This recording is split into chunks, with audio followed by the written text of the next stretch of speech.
On this episode of Project Big Screen, The Bride! Exclamation point. The Bride! Exclamation point.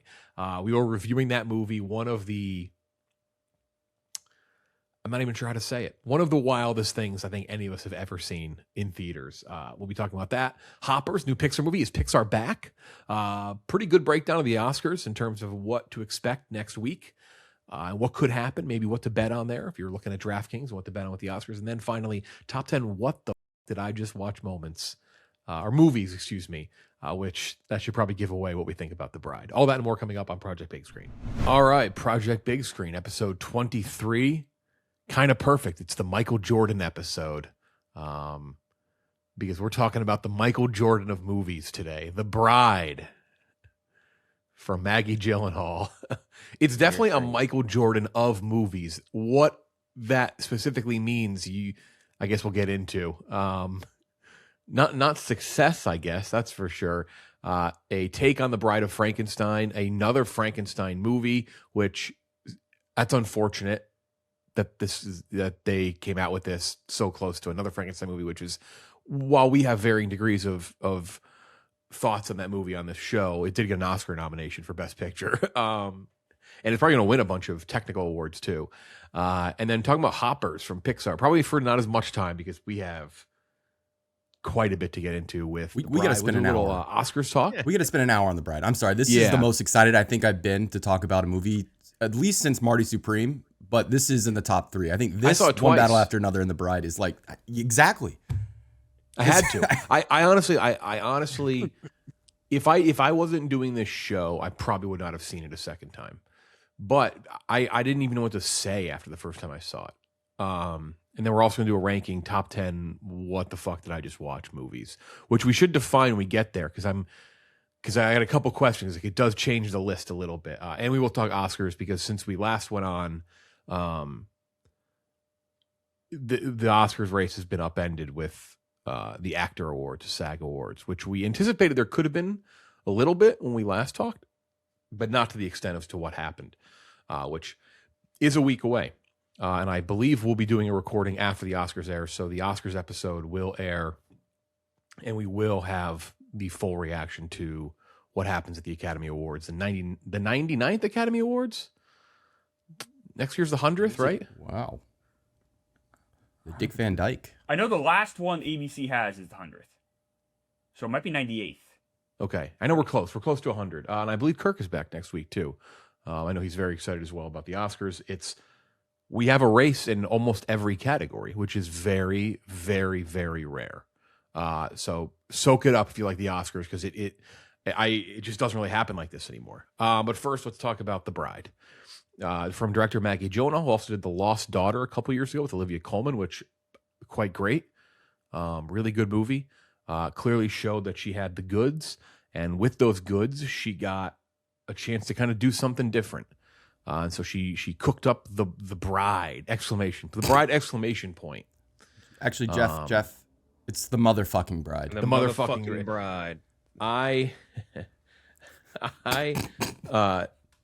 Yeah, we'll get to that part in a second.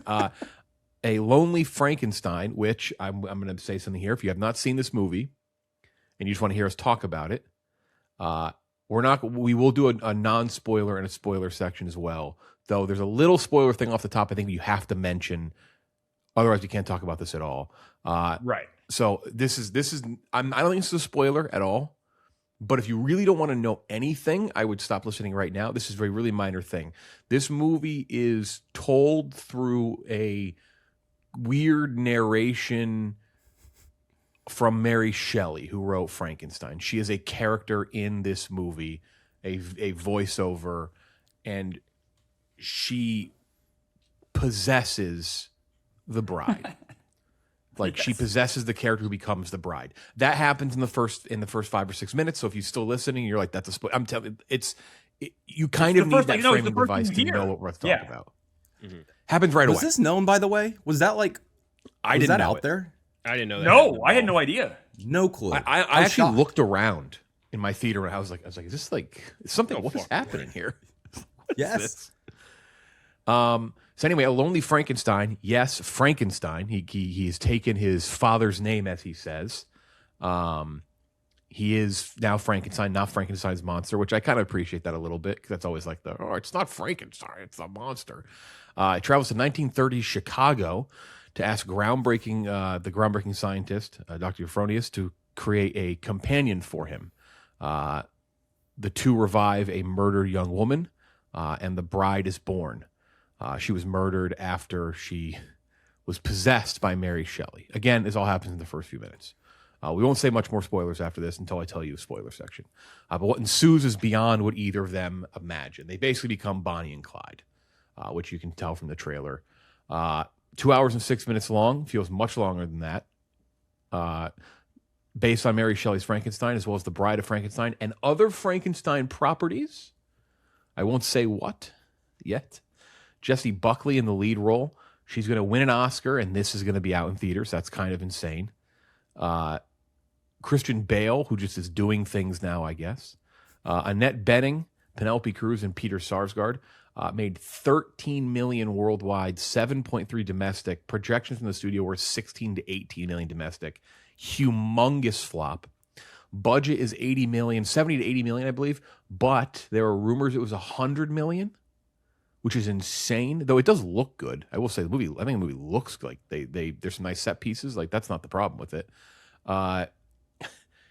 Apparently Netflix passed on this. That is the story. Yes. Because the budget was too big. Which that's not like that's again. That's made up. That's, what about Netflix or killing theaters, whatever? Nice. That's not a problem for Netflix. Netflix will spend $900 million on Electric State. Yeah, AI fart slop. Like they don't care. Like, they'll spend money. So this must have been like, imagine getting turned down by Netflix is like, they'd be like, what the fuck is this shit? So yeah, I will say this before we all likely skewer this movie. There are some people who like this. This is absolutely, I think, going to have some sort of cult following over time because it's just weird.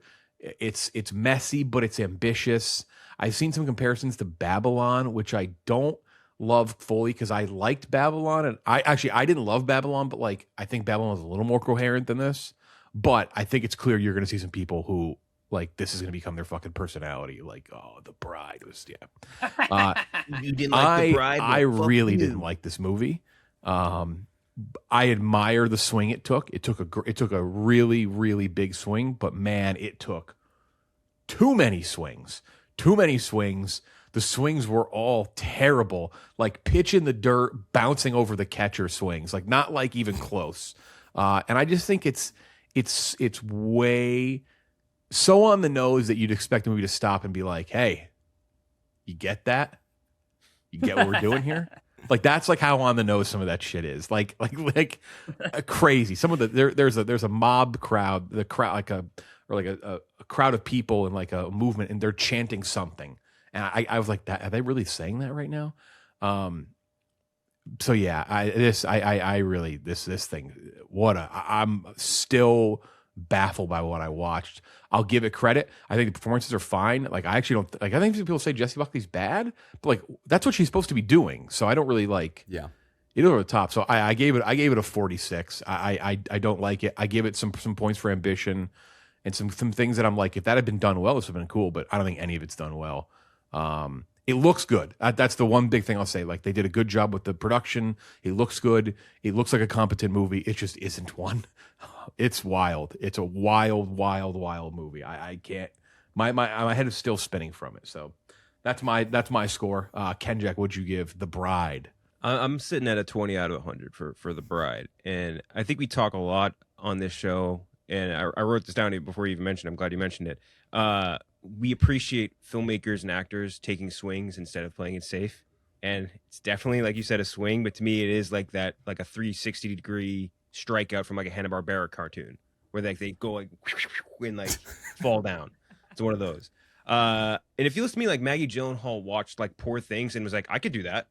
Like, I could do that same thing. Like, I'm Maggie Gyllenhaal. I can do this better than Yorgos Lanthimos.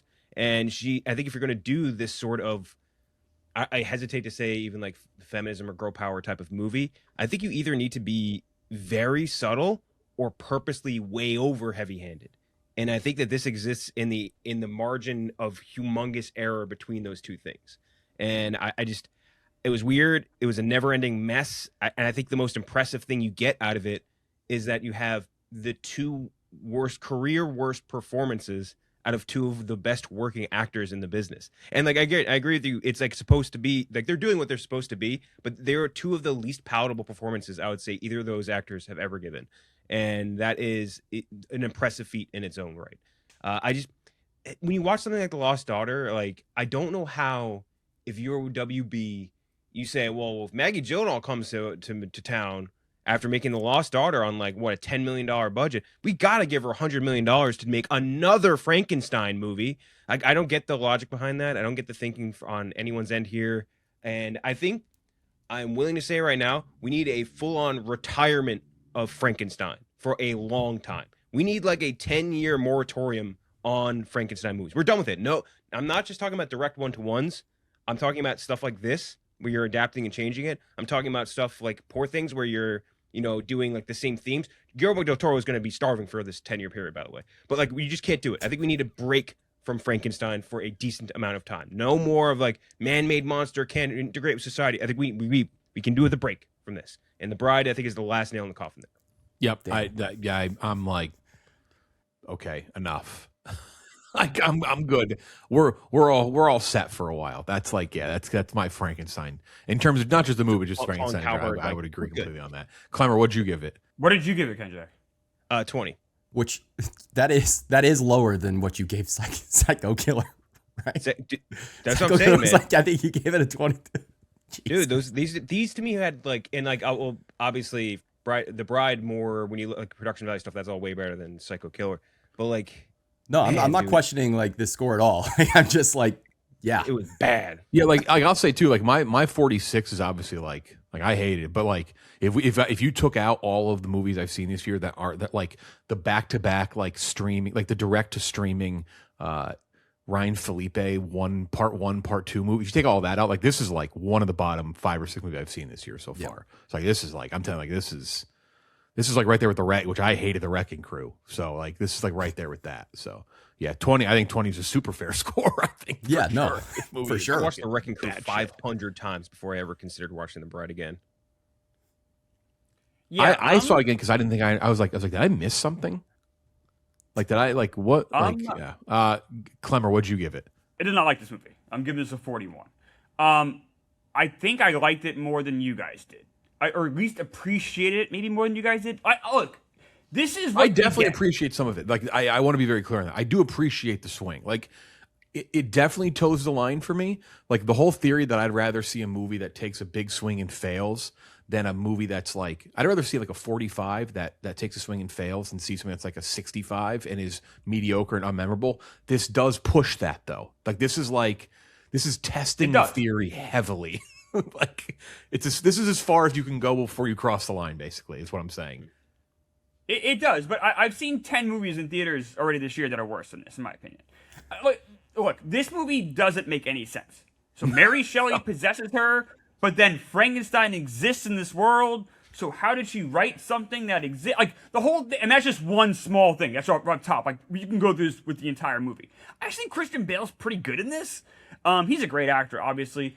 I thought his Frankenstein was pretty good, but this movie is a complete mess. It makes no sense as it begins, and somehow makes less and less sense as it goes on. But this, I give a lot of credit to Warner Brothers here. This is good. This movie existing is a good thing. Like this is kind of the cost of doing business. We get one battle after another. We get weapons. We get Sinners from Warner Brothers. These are giving these directors a chance to make something original and creative, and now those worked. But sometimes you get a Mickey 17, and sometimes you get a this, and those don't work. And that's the cost of doing business, and that's okay. Give me this. Give me weird. Give me shitty. Give me crazy. Give me just bonkers. I kind of dig it, but I just don't give me down the middle. That's all I'm asking. And so is this movie good? No. Do I recommend it? No. But you know what? I've seen a lot worse this year already, and we're only in March. I've seen 10 worse movies this year, and I'll see a lot more worse ones. And I think you guys will too. But whether you hate this or not, are we going to see 30 movies that are more creative than this? Probably not. My only counter to you on the cost of doing business thing is like if Maggie Gyllenhaal had like one Best Picture or like been like a big award winner for Lost Daughter, and I'd be like, yeah, well now she gets hers, right? Well, Like she got 3 Oscar nominations. They got 3 noms for Lost Daughter. But like if she'd been a big winner at like or even the movie's a big winner at the box office, or if it was more huge, like if that I would get, and it was like, oh well, you need to give her this big swing now on the Bride. I hate that attitude, honestly, Kenjac. Like you're saying it's cost of doing business. I'm saying like that is the cost of doing business. That's when you give like Damien Chazelle Babylon or something like that, because he just had all these nominations and wins coming off of another thing. That makes sense to me, because like you give them Ari Aster doing Beau's Afraid. You give them the money because they earn the capital. I don't think Maggie Gyllenhaal has earned the political capital in Hollywood yet to make a swing like that for that amount of money anyway. I don't want there to be like a merit system where you have to earn. She made a movie on her own that she wrote and directed that got 3 Oscar nominations, including 1 for Best Screenplay. Those are the people I want to get $100 million movies. This didn't work, but I want those people to get those movies. I would agree $100 million but not for this. I think it's way too niche of an idea. If you're saying you give $90 million to go do like a brand new original movie or like something like just interesting, or I don't know, maybe even an IP, whatever, like that I think would make more sense. This is more niche than a bunch of kids going missing. This is Frankenstein. Like this, I don't think this is as niche as you say. It's like I'm saying like it's like the 15th Frankenstein movie to come out in the last year, and like you're giving $100 million to do another one, and like that to me, I don't get the logic there. She doesn't get $100 million if her name isn't Gyllenhaal and she isn't able to pull a string to get Christian Bale. I'm sure that was a big part of getting the budget, was the fact that she probably had Christian Bale signed on before she even went to Warner Brothers. Like, and then you have, of course, don't get me wrong, that obviously helps her. Look at this cast. We haven't even mentioned, you got Penelope Cruz, her husband, Skarsgård. Like, this cast is loaded. She sure does. Her brother. This movie sure does have. Her brother's in it, right. Like, so you mean, you guys are right. That's true, and that's where she does have a leg up on your average director. But I don't know, I just want to see studios give people money to make creative, interesting movies, because I think that's when you get greatness. And unfortunately, that's also when you get bag of shit. Gooch. What was your score? What'd you give it? 41. Yeah. I mean, in 1818, Mary Shelley wrote Frankenstein on a dare. And I think if we asked her today, she probably would regret that. That's not what some people are saying, though. I'll pull up a great review while you do yours. Hold on. Go ahead. I'll read the review though after you're done. I mean, the thing is, like, Maggie Gyllenhaal thinks she's the bride when she's Frankenstein. She is digging up a dead body and fucking it. Like, this is grotesque what she does to the story of Frankenstein. She completely contorts it into something that it's not, and it comes out so ugly. Like, just like it looks like a kid trying to make food for you. Like, it's just a plate of just fucking mashed potatoes with mustard on top. It's disgusting. With that being said, I was absolutely compelled the whole way through. I would recommend this to almost anyone. Like, it's one of those things that I really think you gotta see to believe it. It's so absurd. There's big stars everywhere taking big swing performances. Kenjac, you said these are bad performances. I actually don't agree with that. I think Christian Bale's pretty good, and I think Jessie Buckley's kind of fantastic. Like so I did amend it. It's not necessarily performance, but like those are I think the 2 performances. The roles are bad. Like I'm actually split between the two of you. I actually like Buckley. I did not like Bale. Bale, like I could not stand Bale. I was like, this is just, again, maybe that's just how they were told. I mean, clearly that's how they were told to do the role, but it just his did not work for me. I was like, what the fuck. I mean, he's kind of doing like some sort of like incel type, like Frankenstein. Yeah. He's like, I need a girlfriend. Girls like me. Well, she just make her pretty, make her like me. It's pretty bad. There's just like so many absurd things that I can't wait to dive into, more spoiler section, but just a crazy fucking movie that you have to see to believe. I'm at a 40. Like, I think this is the movie that I most thought of was Joker Folie à Deux, and it has a lot of the same behind the scenes people on it, which I found out after the fact, which now it makes complete sense. It really looks like the Joker movies, has the same composers, so there's a lot of score similarities. But when I thought about it, I think Joker 2 a 30.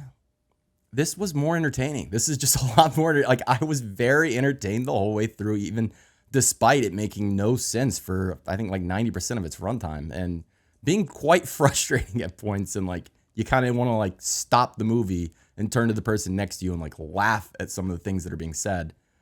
But yeah, no, I really was entertained, so I have to give it a 40. Like, I can't go lower than that, I don't think.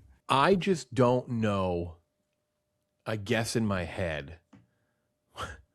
I mean, she got a lot of money for this, obviously, but I'm I guess surprised. So not I don't know. I'm surprised that this was the swing she took in her first chance to kind of make whatever. But I'm surprised she took this big. It is like, again, I commend it, but it is like people are comparing this to Mickey 17. Bong Joon-ho's made countless incredible movies, and then he went for something different and he tried something like, and I still like Mickey 17. I know I'm kind of in the minority on that, but like that, he made that after many things. She got her first chance, was like, fuck it. I'm doing whatever the hell this is. I mean, I brought up Mickey 17, but the reason you bring that up is just because it's an example of Warner Brothers giving someone for sure, a blank check. It's in the same slot too. They're very different movies. I'm not saying that. No, I'm just saying that. I'm just saying like, no. You're not. You're dead on about that. I'm just saying like Bong Joon-ho has a long track record, and then he took the big money swing where it's like she did. And again, maybe it's part of the fact I hate saying this because she is talented and Lost Stars is great, but like obviously the name helps a little bit here. But it's like she took that. Even like Ari Aster got his big money and took a crazy swing with Beau is Afraid, but he still had a couple things before that as well that had worked. Where I'm like, it's kind of crazy. She went from Lost Daughter to this. It is nutty. Very different movies. Mm-hmm. Yeah, it's like crazy. If you told me that was the same director, like just like you covered the credits, I wouldn't have believed you. Yeah, these movies could not be more different. Unthinkable. Here's a great review from the Noonan Times Herald. Jonathan W. Hickman. I had to read this review. I saw this when I was scrolling around Tomatoes. Should surprise no one that The Bride is sweetened up with enough post-Me Too angst to give any red-blooded MAGA Epstein-era misogynist a motherfucking toothache. Mary Shelley would no doubt approve. 5 out of 10. What? I was expecting like 9, 10. That has to be a typo. That can't be his actual. So it's like, what? It's like, what the fuck is that? All right, so we're gonna spoil it now because we got to get into some of like the small details. And this, so if you want to see this movie, which I'm not sure I'd suggest this to everybody, but to your point, Gooch, if you're someone who likes going to the movies, I think go see this. Like, this isn't like a, hey, you got to be like you fucking film buff. Like, no. If you're someone who likes going to the movies, you know, maybe you love Marvel stuff, maybe you love Disney stuff, maybe you love A24 stuff, maybe you love small stuff. Like, it doesn't matter. Like, if you're someone who goes and sees anything, definitely don't skip this, because this is one of those things that you're going to see and you're going to be like, what on earth did I like? It's worth the discussion point. So we're going to spoil it now. The most shocking part of this movie, hands down for me, I swear to you, I literally had popcorn in my hand, I put it back in the bowl, and I sat. I was so my brain melted to goo. And I think this scene is why I had to see it a second time.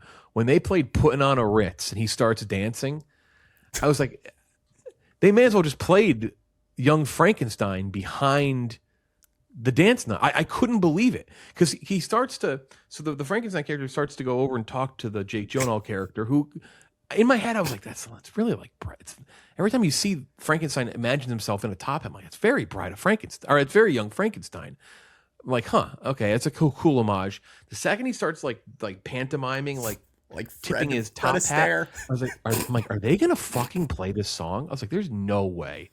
And the second it starts playing, I was disappointed that no one else in the theater like came over to me and was like, "Are you seeing this shit?" Like I wanted to talk to everyone.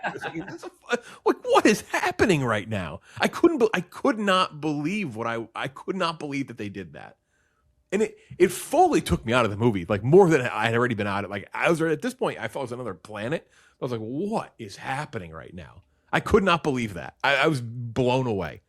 It's so funny, like that's something that should be like not a career-ending type of scene or anything like that, but like that's one that should. I can't wait for that to come to streaming and to be posted. You know what I mean? Because that's one of those ones that'll live on. It's not even the worst needle drop in the movie. No, the worst needle drop in the movie is the end credit. No, for sure. that it was awesome. shocking though. I could not believe so they did awesome. That. That whole scene is crazy. Think about what's going on. So they're running around New York City, and they happen to run into the same room where they're having a party where Frankenstein's favorite actor is at. Like, what are the odds of that? And no one is too surprised about it.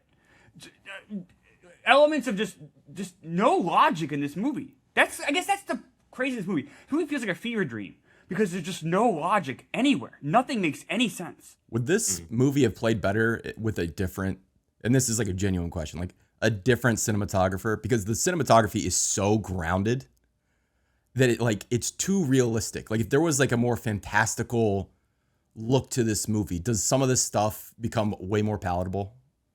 Like does it, if it leans harder into that fever dream, like, because you're right, the script is complete fever dream nonsense, but the way it's shot, it's meant to be played like very serious. You know, you could say the same thing honestly about Joker too. Like, yeah, it was supposed to be like that whole song and dance hallucination shit, but then it's just like it's shot the same exact way that they shot Joker 1, which is just not that.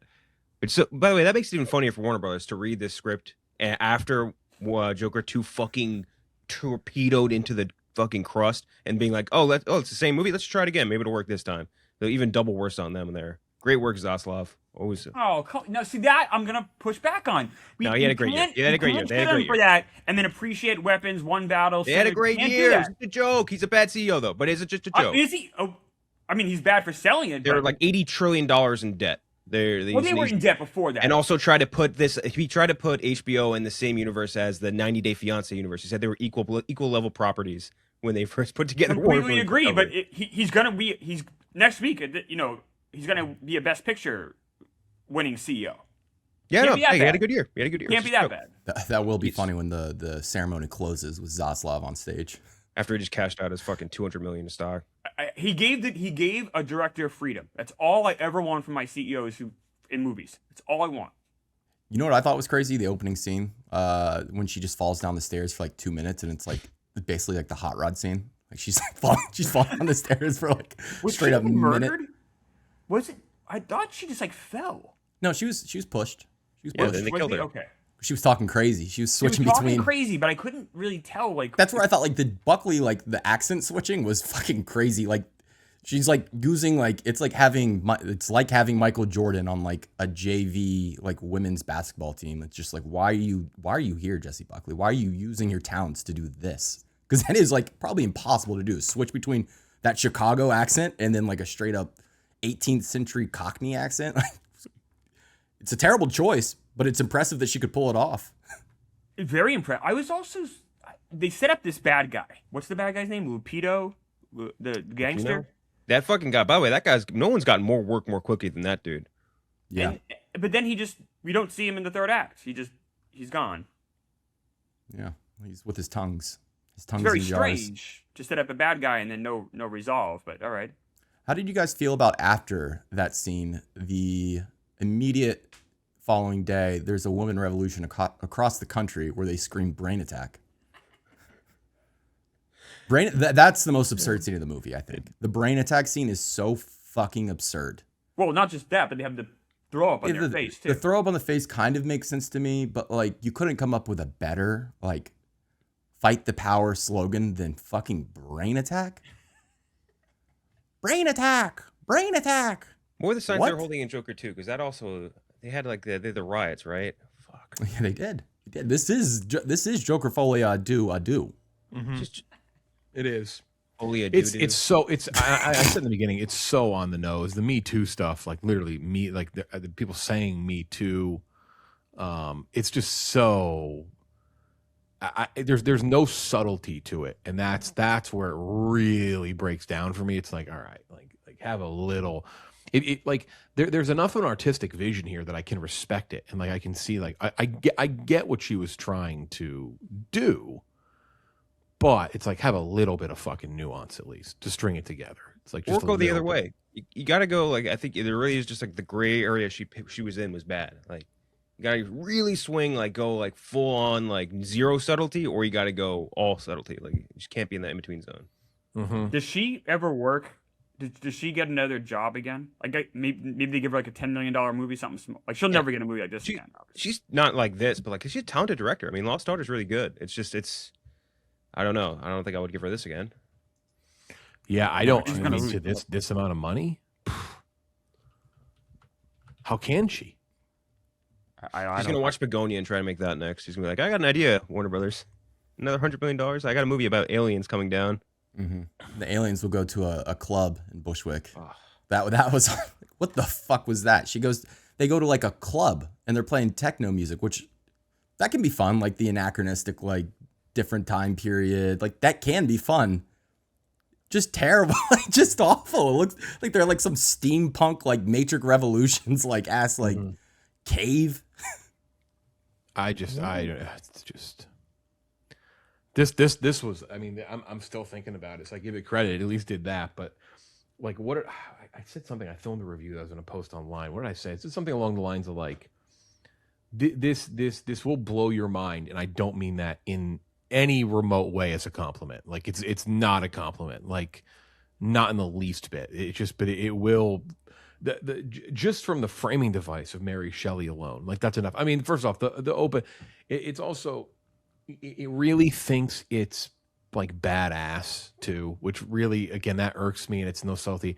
That opening thing when she's like, "Here comes the motherfucking bride." That's one of the worst lines in a movie I've heard in probably half a decade. I mean, it is so fucking corny. The guy behind me laughed. I laughed too. He left. He left after the dance scene. He never came back. Which was a disappointment because I kind of was hoping I'd get a chuckle out of him when I laughed. Like I kind of want to give him like that look after, like, "Oh, what did we watch?" But no, he bailed. He was like, "I'm not doing this shit anymore." Damn, yeah, he missed so much good stuff. This thing is crazy. I joked on here that I wanted this to stink. That's never the case. I never want a movie to be bad. But there was like a little bit of me that there was something about this that just never sat with me. I was like, man, this just doesn't look like it's going to be good. But I never ever expected this. I will not take credit for saying I expected this. This is beyond anything I could have imagined this would have been. This is crazy. I do think crazy movie. Just looking at Bale's filmography, he has this era in history has been very unkind to Christian Bale.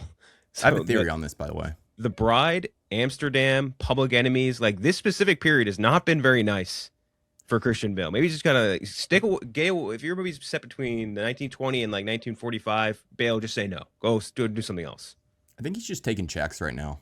Like I think his kids are at a certain age where he just works whenever is best for him, and he's working with just people he knows. Fucking Al Davis in the what do you call it? Madden movie. It's David O. Russell. Yeah, just gonna go work with David O. Russell. Yeah, that's bad. This is danger territory for Christian Bale. Also, what percentage of that, what was it, 8 million opening? What percentage of that opening were like men in their 40s and late 30s who love The Dark Knight? We're like, I'm showing up for anything Christian Bale does. And they showed up for this. Like, what the fuck? Probably so mad. He's also, I guess, what's the next thing? He's going to be in Heat next, right? Oh, that'll get him back on track. That's good. But there's always the chance. It's not like Michael Mann has been great lately. Also true. No, and I know. Actually, awesome. Kirk. I was talking to Kirk about this recently. He's read like what Heat 2 is kind of based on, right? Like the book. I know people don't love it. I heard that they're like the time periods, like one time period. I think the past part of it, like that, is way better than the future part of it, from what I've heard. Yeah, it's not exactly beloved. So yeah, yeah, we'll see. Oof.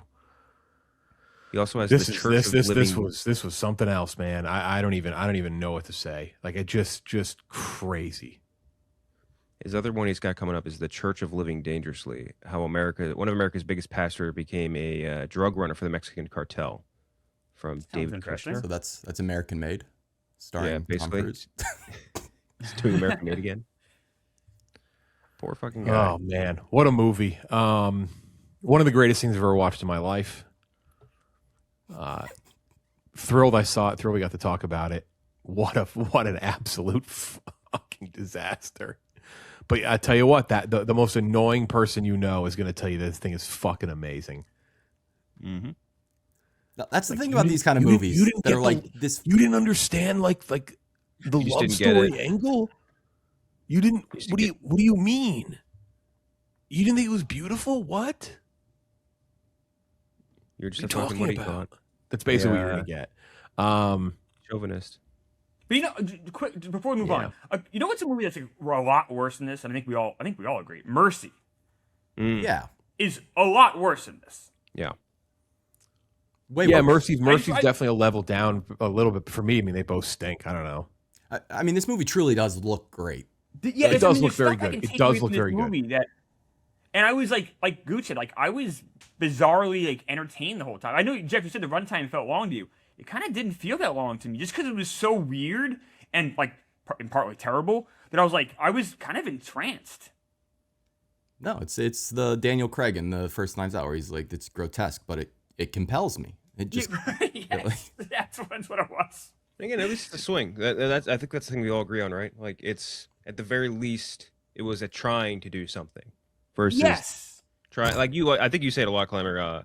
Just like sort of hatred of people who are like, let's just do the safe thing. Let's do like the thing you've seen before. Try to appeal to everybody and appealing to nobody as a result. So yeah, I do at least appreciate that. But this is bad. I'm not. Yeah. This is a terrible. Yeah. This is like Directionally correct, but the movie's just bad. Like you could argue this is one of the worst scripts of the year. yeah. Like I would have a hard time. yeah. Like She wrote the it, right? logic is just all over. Like it's just madness. Didn't make sense when they did a crime in Niagara Falls and then 6 hours later they were in Indiana. That didn't make sense to you? No. What are you talking about? She What wrote a it, right? picture. What a fucking picture. So that He is did the mesh. that is The Bride. Unbelievable. Yeah, Monster Mash. movie. That was like really funny, to be honest. Like that was probably the best decision in the movie. Unbelievable. So that is The Bride. Time to talk about Hopper's new Pixar movie. From Daniel Chong, longtime Pixar story artist, getting to direct his first Pixar movie in an hour. Actually, hold on, I don't know if I have that completely right. But yes, Hopper's brand new Pixar movie that did really well at the box office. Biggest opening for an original Pixar movie since Coco. Did about 88 million worldwide. Coco did about 107. So big opening. 104.7 million worldwide. Coco did in its opening. 94 split Rotten Tomatoes. That's massive. 7.7 IMDb. 73 Metacritic. 3.9 on Letterboxd. Scientists have discovered how to hop human consciousness into lifelike robotic animals, allowing people to communicate with animals as animals. Animal lover Mabel sees an opportunity to use the technology, uncovering mysteries within the animal world beyond anything she could have imagined. It's Avatar. It's Pix Avatar, basically, in terms of like what that concept is. Piper Curda, Bobby Moynihan, Meryl Streep, John Hamm, Dave Franco, Sam Richardson, ton of other voices. The reviews early were very good, but you never know what's going to hit. Great to hear that this thing is hitting at the box office. Kenjac, what did you think? What'd you give it? I like Hoppers quite a bit, and I think that for us, especially, like we've been kind of down on Pixar lately. The last few entries just haven't been up to the standard because like they were like a no miss studio. Like everything they made was gold. It had like the certain feel that we've all like kind of liked. I think right from the start, and they kept that continuous sort of vibe throughout it. And this is really good. I gave this an 85 out of 100. I liked it quite a bit. I think it was a return to all the stuff that makes these movies great. Like just a very simple story, great messaging, cute creatures, and just like fun little adventures. And the animation obviously is great. I mean, even in the bad Pixar movies, the animation looks great. But animation was awesome, and like you feel something watching this. Like you feel like I'm trying to think of the right way to describe it. Like it's almost like you're a kid again when you watch something like this, which is a big strength for any sort of Pixar movie. And I think that it's super easy to absorb. I love the message. Like the pro nature stuff will always be a hit for me. John Hamm, by the way, just playing John Hamm, loved that. I think he was awesome. And I think the whole voice cast was tremendous as well. Shout out Bobby Moynihan. Thought he was Bobby tremendous. Moynihan. Bobby Moynihan. By the way, we didn't get a chance to talk about it, but Gosling on SNL last night was awesome. Crushed it, as always. But yeah, really enjoyed Hoppers. I think it's a super easy one to recommend. To me, it's the best Pixar has done since Coco, by a decent margin. So I enjoyed it quite a bit. Clemmer, what'd you give it? I liked it too. I'm at a 77. I thought this was good. This is much better than Elio came out last year. I think Kenjac's right. You feel something and pro nature, pro respect to animals, and I like that the main character was not like a perfect person. Like she has some stuff she needs to work on, anger issues, and kind of some interesting things about like fanaticism, what it means to obsess about things, and like how that can not always be a positive. I don't know, like, and I thought like, and there's even one moment I won't obviously we're getting to spoilers maybe, but like one moment it was like laugh out loud, shocking, funny, really good. I don't care how old you are. It's not just, this is a movie that I think you can enjoy, and I think we're all adults here. You don't need to be a kid to enjoy this. You can watch this as an adult and take something away. I appreciate this movie quite a bit. Gooch. My review will sound more negative than my score. I do think this is a good movie, like 70 out of 100. And it's like right in line with what Pixar's kind of been up to the last 10 years. And it's more back on track with like, and I've talked about this before, I would love for them to gear more towards children, which I think they kind of got away from for a little bit, especially with like Soul, Luca, like those are just more adult themes and it just feels not entirely geared for children, which I think these movies always should be first and foremost for kids. And this one is, but I'm sitting there and at the end, I'm feeling moved, or I should say my eyes are tearing up, but I'm feeling a bit empty. Like I don't know if this really grabbed me the way the great Pixar movies do and make you like Coco. You sit there, you cry in the theater. You're crying a week later when you start thinking about it again. I don't know if I'm ever going to think about this movie ever again. Ever. So it's like this empty calorie situation where I know it's still good, but it's still lacking that just magic. Maybe I'm just old. Maybe, you know, I'm in my 30s now and maybe these things just don't work for me the way they used to, but it really feels like that magic is just still not back yet. So I'm at a 70 out of 100. I think it's a good movie, but I don't think it's reaching that upper echelon for me. Yeah, I liked it quite a bit. 86 out of 100 for me. This places it right in the bottom half of Pixar movies, which says a lot. That's not a hit on it. I just the top half of Pixar movies are amazing. It's right below. I'm a day one Bugs Life stan. Fucking love Bugs Life. It's been lost in time. Doesn't get the respect it deserves. But I mean, look what it's below. It's below all four Toy Stories, Soul, Finding Nemo, Monsters, Ratatouille, Incredibles, Inside Out, Wall-E, Up. Like what are we doing here? I mean, it's crazy. But this felt like they let the reins off it a little bit. Almost like they kind of let their like,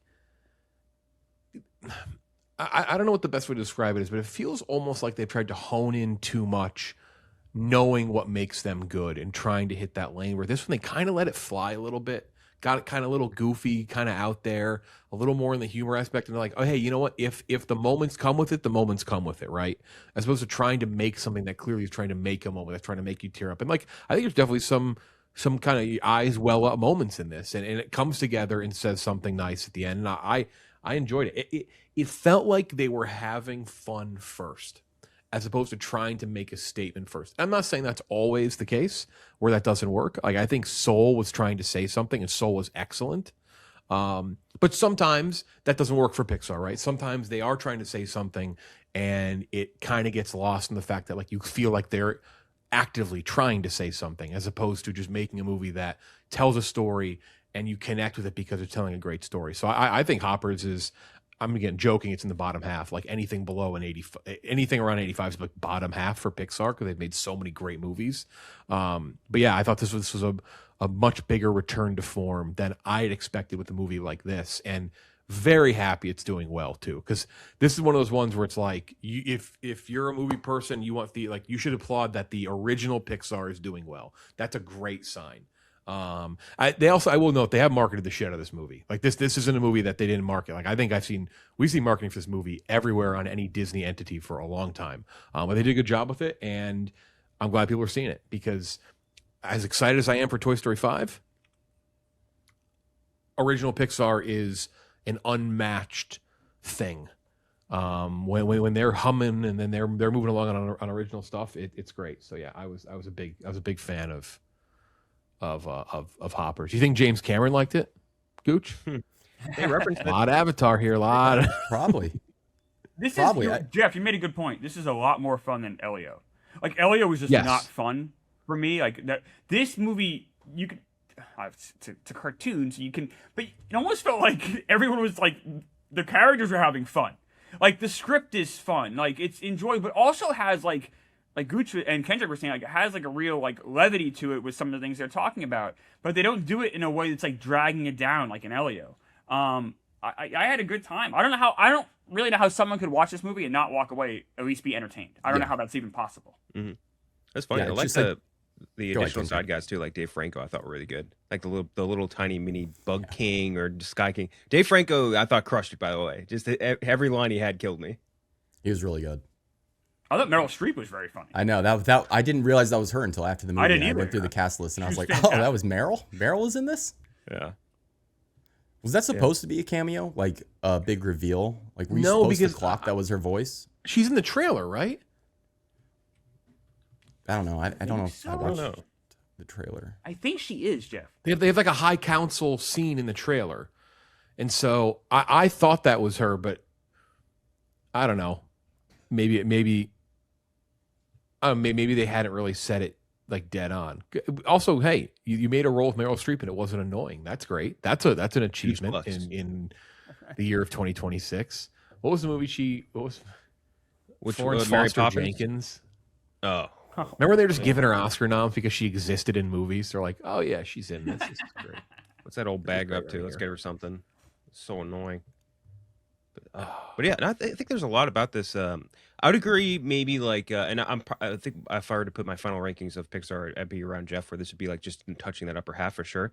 I would agree, like you don't walk away with it as a memorable feeling as something like Coco for sure, but I do think that this is significantly like leagues ahead of something like Elio or Lightyear for that matter. Like not even in the same stratosphere. I think it really comes down to with Pixar, you got to be funny. You got to have a decent message to give, like whether it's about friendship or in this case, like our harmony with nature and all that stuff. And you just have to have I think good, snappy sort of screenwriting. You know what I mean? Like that sort of kid humor, I think is kind of hard to do correctly. And I think that Pixar, it seems anyway, like they're back on track in that department, which I'm very happy about. We have been inundated with talking animal movies. We got Goat. We had Zootopia 2 just in the last 4 months. I'd say this is better than those two. I don't think this is as good as the original Zootopia, though. Original Zootopia, I'd say, is better than this too. Yeah, I would agree with that. Yeah, no, Zootopia. I'd have if we were doing Pixar rankings, Zootopia's up there with like the Monsters and the Cocos and the Ratatouilles for me. Because I mean, the original Zootopia is fucking excellent and so funny and really so. Zootopia is talk about it, just a fucking monster movie. Zootopia 2 was. Zootopia Seriously. is so big overseas, it's crazy. They're good movies. I'm glad It is. They're great. succeed. They're excellent. They're excellent animated movies. Yeah. Bunny is so fucking hot. Oh, sorry, This was this was good microphone. though. High suggest on Hoppers, whether you have kids or whether you're not, and you just want to see a Pixar movie like this is definitely go see Hoppers. Like absolutely, incredibly enjoyable movie. Klemmer, what was the one moment that you were referring to before we got They into squished the spoilers? bug? Are Was we it gonna the do bug spoilers? squish? Yeah. Yeah. Yeah.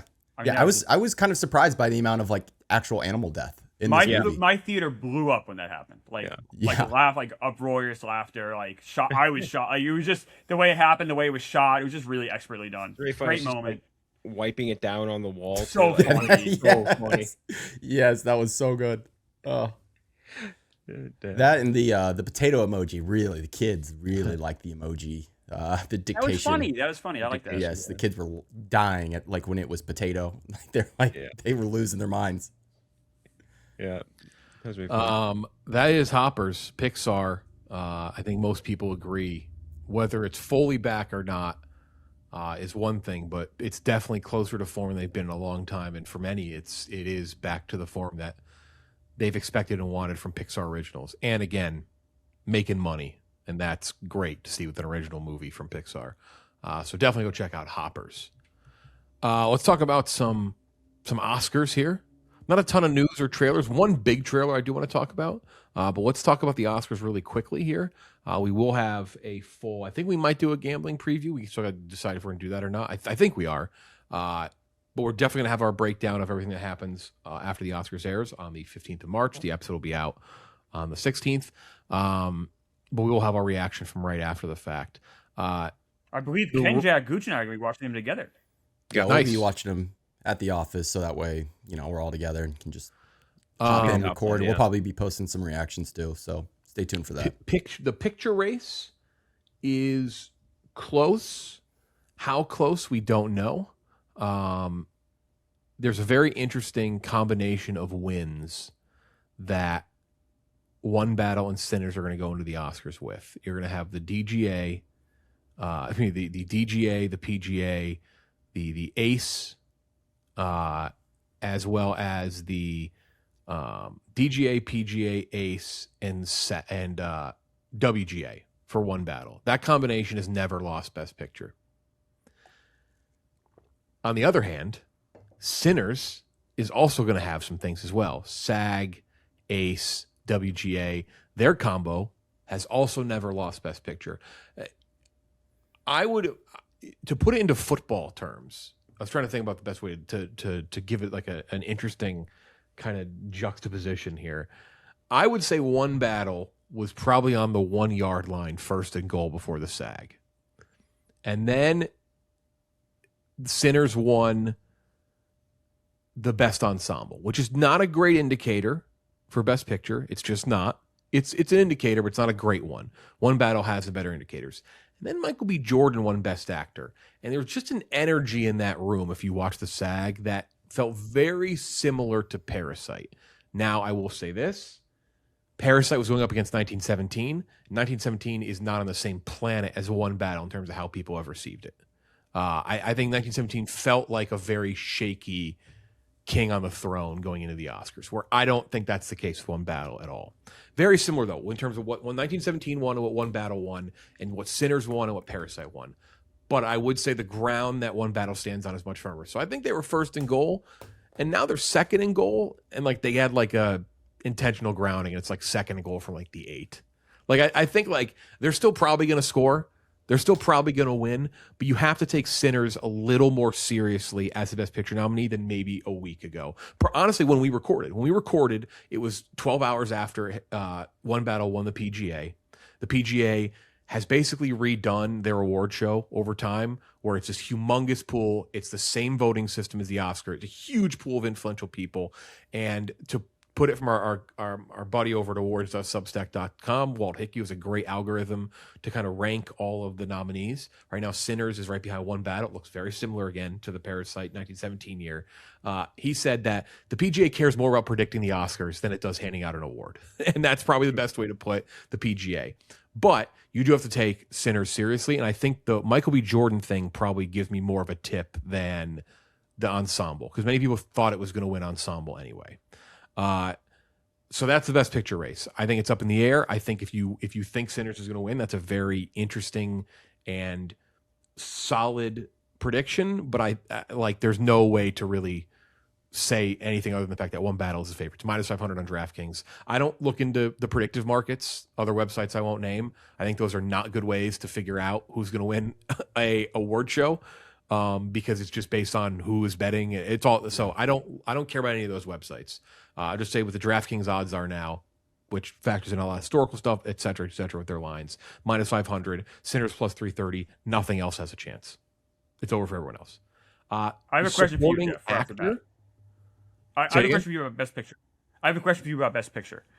Do you think what happened at the BAFTAs, where you had someone with Tourette's, yell out a racial slur at Michael B. Jordan and Delroy Lindo, and that seemed to kind of is that a tipping point, or is that just kind of a false narrative where people are like, all right, like obviously that really stinks what they had to go through dealing with that. That's an awful situation. It's weird. It's awkward. That's terrible. I felt like after that happened, we did see kind of a shift in Sinners, or is that just a false narrative? Well, let's also remember. The Oscar, so I saw another thing too. This year, in terms of when you vote for the Oscars, you do have to put apparently you have to do a check or something that you've seen the movie. Now, it doesn't require you to see it, but I was reading that some people are now feeling more shame when they don't see something and they vote. And it's like an honor system thing. Voting also only ended on Thursday. So there's this whole thing that many people didn't vote until after the SAG. That the voting window was already barely open, and it was open for the rest of the week for the most part, and it didn't really finish until Thursday. So Klemmer, I don't think that's at all a crazy thing to say. I think that very well could have been a factor. And I think watching Miles Catton go up and perform at the SAG and the energy in the room, the way Viola Davis announced Michael B. Jordan, the way that Samuel Jackson announced Sinners, like it can't be discounted, and there's obviously a huge cultural push behind Sinners, a huge one, and the voting pool for the Academy is very diverse. It's very large, so no, I wouldn't discount that at all either. I wouldn't. In terms of actor and actress, Best Actress is over. Shout out Jessie Buckley from The Bride. I do wonder if they'll make fun of the bride at all during the like Cohen's opening monologue. It does seem very timely. Dude, did you see that one guy that said it to Bale's face and like at one of the premieres? Did you see that video? No. Oh, I'll send it to you guys. It's so funny. Like the guy's like talking to Bale. He's like, I don't care what they said. You guys did great. And he's like, Bale's like, what are they saying? He's like, it's the worst movie of all time. Yeah, she's minus 3,500 on DraftKings. So yeah, she is. There's no locks in the game of gambling, betting, bet responsibly, but she is. That don't even look at that race. it's over. Best actor is the big interesting one. Michael B. Jordan is actually, as of me refreshing this page 30 seconds ago on Sunday, March 8th at 2:41 p.m., Michael B. Jordan is now the betting favorite. He was not when he started recording this. He's now the betting favorite at minus 110. Timothée Chalamet is plus 110. The actor race is very strange. You have Michael B. Jordan, according to algorithms, and again, our guy over awards.substack.com, he has the big indicator, the SAG. Timothée Chalamet doesn't have anything else. He won the Critics' Choice. It's not a huge indicator at all. Wagner Moura won the Golden Globe drama, which has become more of an indicator. So there's no real there's no real way to separate it. The BAFTA comedy doesn't indicate anything. What Chalamet won, so it's and you have this BAFTA, which went to a guy who's not going to be nominated until 2027. So the only other award, I wish they would just say who came in second at the BAFTAs. That'd make this so much easier. If we just know who came in second place, because then you would know. It's very crazy. Like no matter who wins, Jordan or Chalamet, you're gonna have historical markers that get knocked down, because Michael Jordan really didn't win much of anything until the SAG. Chalamet has been the favorite, but hasn't won any indicators. So I've been asked by a bunch of people in like DMs and stuff. I have no idea. I'm going to say Michael B. Jordan right now based on sentiment. That's about it. That's like kind of all you can go off of. Chalamet's campaign has like fallen apart. It is kind of crazy. And now people are going after him about a bunch of shit he said. And like, it's kind of crazy. So they're going after Chalamet. I want to talk about that real quick, Jeff, because you're good about like the timeline. You said the voting ended when? Thursday? Yeah. It's insane. Okay. So now we see that Chalamet said basically kind of shit on opera and ballet, saying nobody cares about it. And you're seeing kind of a backlash about that. But when did he say those comments? Because the backlash, I feel like, is too late for it to affect the Oscars, which voted ending on Thursday.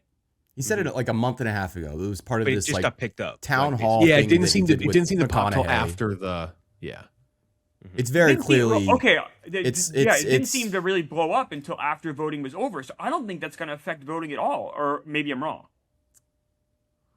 Yeah, I guess you are right, because it really didn't blow up until probably like Friday, Saturday. There's also this other thing with Chalamet, that there's this whole obsession that the SAG doesn't not give people back-to-back awards, which there's a small caveat for that for me, and that's the fact that how often is that a possibility? It's not like every year somebody has a chance to go back-to-back, but people said that doesn't happen. Guess what? It didn't happen.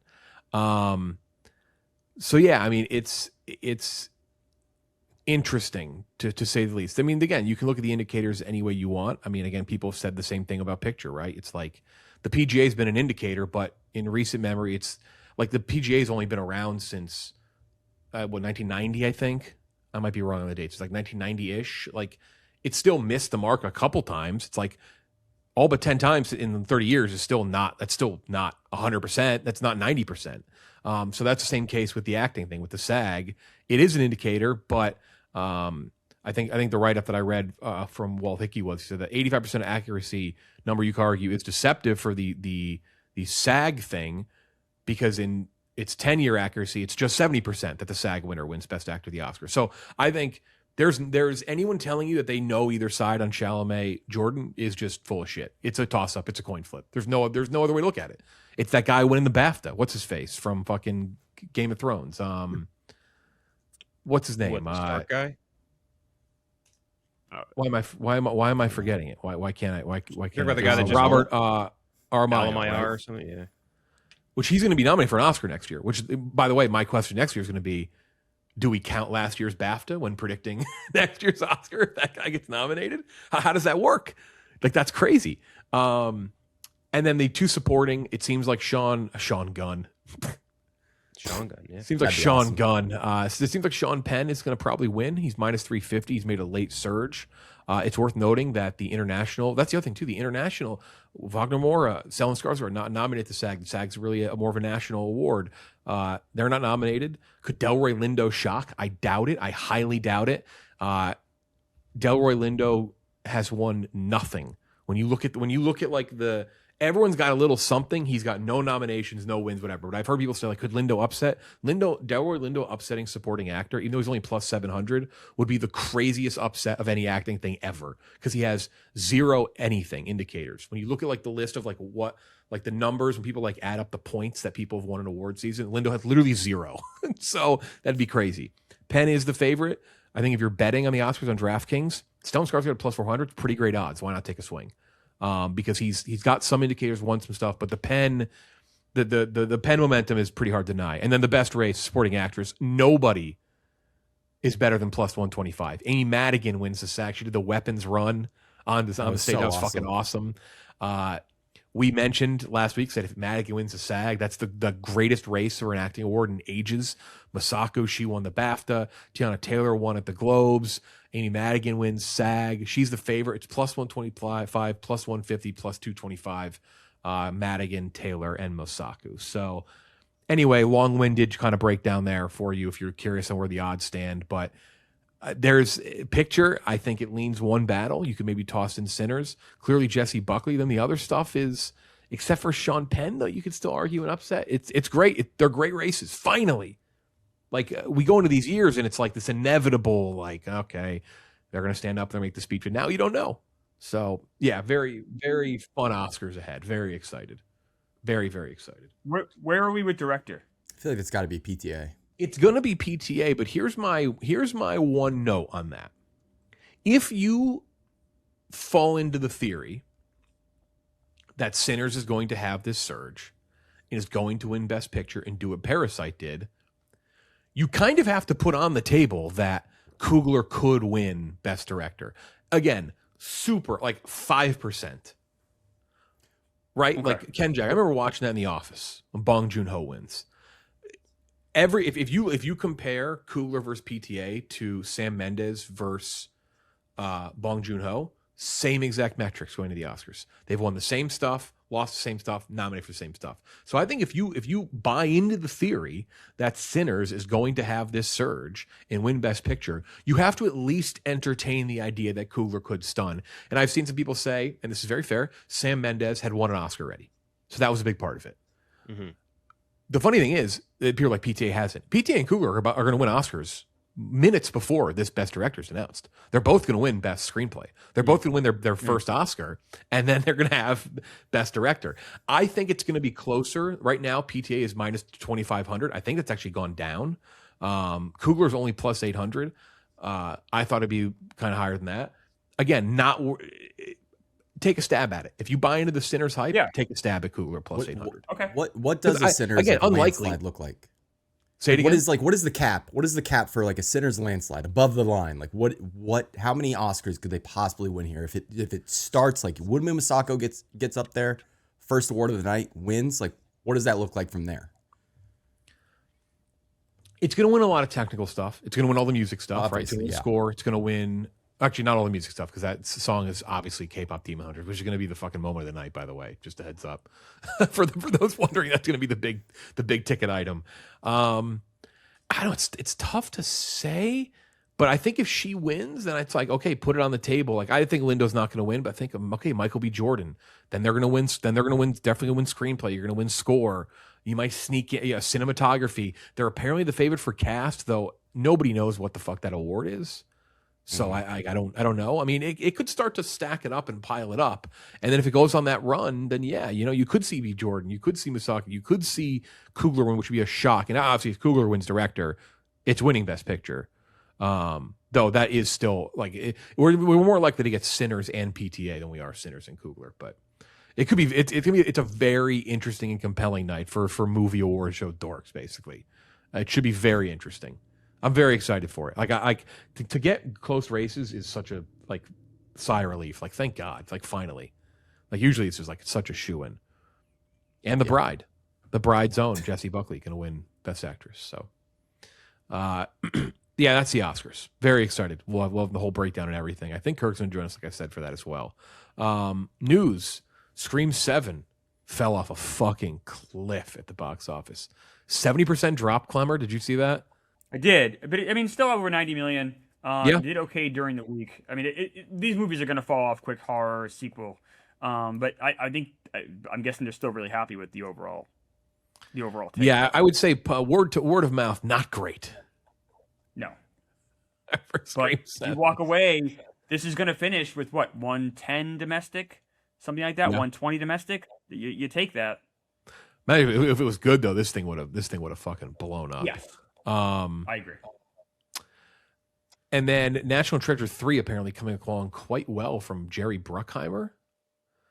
I never believed the National Treasure 3 stuff because it's always like there's a rumor every month, it feels like, but apparently it's coming along and it's going to happen. It better be about the book. Would you hate the movie if it's not about what's in the Book of Secrets? Like I feel like that's how can you not do the Book of Secrets? Page 47. I don't know. Would be wait, say it again. Also, page 47. But also, did Nick Cage not say that he like would not work with Disney again? Was that not something he said like 5 years ago, that he just like will not work with Disney ever again? Whatever happened, they did a National Treasure series, right? Like with kids or something, and nobody watched it. It's awful. Yeah, makes sense. I mean, it's like that's one of those crazy things. Like, why are we doing this? Like, what? Why are we not doing these movies? Why are we not doing like this? It's so weird that this has been so hard to get off the ground because people love those first two movies. Yeah, the first one is like probably one of the most rewatched movies of the 21st century. And if you had to like poll people on movies that they have rewatched in their lives, that would be in the top 10. And that's not like a difficult ask either, like lift wise, because it's not like Cage was some super mega action hero. Like, how could he possibly keep doing this crazy physicality? It's not the case. He does 7 movies a year. Exactly. Well, like I mean, it's not like a specifically physical role. You know, like he can just keep doing these. Like he can come back late and do it. So I don't know why he wouldn't. Justin Barth is not doing shit. He was on a really funny guest spot in the other two. Man, I gotta send that to you guys. It's so funny. What if the Barth is the main focus this next one? Fuck, he's the villain. What's his name in? Is he Doug in The Hangover? What was his name? Yeah, Doug. Yeah, Doug. Song. White Doug, Black Doug. Doug. And then trailers, lanterns. This kind of caused quite the stir. Though I think all four of us really like this trailer. Shout out our good buddy Robbie Fox. He did mention. I know he said like Green Lantern comic book nerds are like really tough to please. So they did not like the style of this. Created by Chris Mundy and Damon Lindelof, Lost fame. We'll be talking about Lost in about 5 minutes, by the way. And obviously Watchmen HBO, which if doing Watchmen HBO creates like the greatest amount of goodwill ever for me to trust you on doing a comic book project. Stars Kyle Chandler and Aaron Pierre. Green Lanterns. The series follows experienced Lantern Hal Jordan and new recruit Jon Stewart as they investigate a murder in Nebraska, which leads them to darker mysteries and reckonings. Obviously, very stripped down. I would say feels very much like the Watchmen, like HBO in terms of like grounded, real world kind of look and feel. I thought this looked fucking awesome. I don't know. Like, I don't know. Where's the green, Jeff? There's no green. There's no green. Where's my green? Oh, and then he said that, and then he said in an interview, like Lindelof made a joke, like I dropped green from green, like the title, because I thought it was stupid, like as a joke, and people took that and they ran with it. They were pissed. So dumb. I mean, everything about this, like you can't. Maybe it's just the Lanterns comic book fans are mad because of how the character's been treated over the years, but like you can't look at this on paper and not get excited. I mean, like you mentioned, Lindelof, Chris Mundy, who did Ozark, Criminal Minds. This crew is incredible. Like Aaron Pierre is like just in Rebel Ridge, who was so good. Philly and Kelly MacDonald, who was really good in Boardwalk Empire, by the way. I wish more people would have watched that show. Garrett Dillahunt, Ulrich Thompson, who's amazing in Banshee. Like there's so many good components to this show that I don't know why you wouldn't be excited as a Green Lantern fan. Like, did you just expect it to be they're gonna spend Secret Invasion money on just having them blowing shit up in space and just redo all the mistakes of Ryan Reynolds version? No, like do something cool and different. That's what I think specifically has helped put DC so far ahead of Marvel in the TV world. At least, well, Wonder Man notwithstanding. But like when you look at something like Peacemaker, it was just different. And that was good. That was a good thing. So, I don't know. Trust the process a little bit, guys. Jesus Christ. Yeah, agreed. I'm a DC guy. I would say I'm a casual Green Lantern guy, but this is the kind of Green Lantern stuff I want. Like, Kyle Chandler is Hal Jordan. That's great casting. And, like, this looks fantastic. I'm really excited for this. August, I'm there. I'm ready to go. Mm-hmm. No. Lanterns fan, the Green Lantern fans, the comic book fans they're like the Kobe fans of like DC readers. Like they're like Superman's cool and Batman's cool, but have you seen the Lanterns? Have you read Lanterns? Like they're so weird and like because they've never gotten a good adaptation ever. But like this could be the one. Just get behind it. Be excited about like the fact that you have a massive project on the table with great people working on it. Like, get excited about that. Don't nitpick the fucking trailer. At least give it an episode. Right. Yeah, give it a chance. Give it a also like Aaron Pierre is maybe like that's crazy that he just fell in their lap. Maybe like the most perfect person to ever play Jon Stewart. Like perfect. Like literally like built in a lab to play that character. Like it's crazy. Exactly. And so Kyle Chandler is a perfect Hal Jordan. I'm really that trailer. I was like, this is. There's not too many shows I'm looking forward to. Period. More than this. Hey, and Fillion's gonna be in this too. And Fillion was a good Guy Gardner. Like everything about it was like, oh, fucking crazy losers, man. Also, you can't do like this is a television series. If they went heavy on CGI and did the fantastical stuff, it would look terrible because you're working on a TV budget. Like even if they're given $40 million an episode, that's not enough to pull off like a full like. The constructs and like a full space series, like that's just not feasible at this point in time. They did a movie, it could be more fantastical. Might be the most expensive superhero to put on. Yeah, big time. Because of what his powers are. Like it's so hard to do Green Lantern, like especially in the TV, like I said, budget. Like this looks. I can't believe there's any like discontent about this. This looks fantastic. I don't know. What do I know? The Boys, Beef Season 2. Trailer for the Testament, Handmaid's Tale spinoff featuring Chase Infinity. Any thoughts on those? I know Kenjac, big boys guy. No, that sounds wrong. The Boys, but still true. I love boys. You ever see? It's like I think it's a good Kurt Angle clip. He's like, "I'm a man and you're a boy, and I love playing with little boys." What do you call it? But yeah, the Boys, I mean, we've talked about it before, even recently with, I forgot what movie we're reviewing that I compared it to, but like, it's kind of in self-parody territory right now, but I don't know, maybe they sign off well. They knew it was their last season, so maybe they'll have a little bit more juice in it. I think they had to like delay for a long time for Jensen Ackles or something, right? You might know better, Gooch. I think they had to delay filming for a while. I don't know what he's doing. Yeah, he had something where they had to push it back. I remember reading that. But yeah, they have that, and then I don't know, I don't really follow enough of Handmaid's Tale. Like I've tried it a bunch of times and fell off of it, but I mean Chase Infinity will be there. I will be there, so I will be watching. We'll be checking that out. Looked so fucking good at the SAGs. Oh, gorgeous. Yeah, that is the slew of trailers, mostly TV stuff. I'll talk about what we're watching. I'm gonna start off with one again. Paradise. We didn't mention this last week, Kenjac, with Paradise and Klemmer as well. I actually didn't really hate the last episode. I thought there was like a nice emotional swing there, though. Again, nothing. I'm not going to sit here and say it was elite TV. This is not a spoiler, by the way. I don't know this for a fact. I think if you read the tea leaves, it's pretty clear. This is a fucking time travel show. Yeah. They're gonna pull some lost shit. There's gonna be some sort of time paradox and time travel in the show, which I guess it's a sci-fi show, so great. That makes like for sure, whatever. Like it's not like this is some grounded drama that all of a sudden just pulls it out. Like I get it. Like it can work. The reaction when this kind of supernatural show, like this is now they're having dreams, like Mother Abigail stand type dreams. He's here. Like, having visions and shit now. This show is. So there's a large contingent of people who really like this show, but there's going to be a large contingent of people who like this show, and when they travel in time, they're going to be like, "What the fuck is this?" And I cannot wait. I wish instead of watching the show, I could watch a screening room of 100 people watch the show. Like I want to see reactions whenever the fuck that happens. I don't even know what to make. This is one of the most bizarre shows to ever come out in the last 15, 20 years. Like it's a strange show and it has a pretty big following, and I think it's going to piss off most people who watch this show, and I can't wait. I cannot wait. It's crazy too, because it's the last season has two of like my favorite episodes of TV in like the last 5 years. So good. And again, there was flawed, like there was problems in the last season. Like this one, it's just what the fuck are we doing?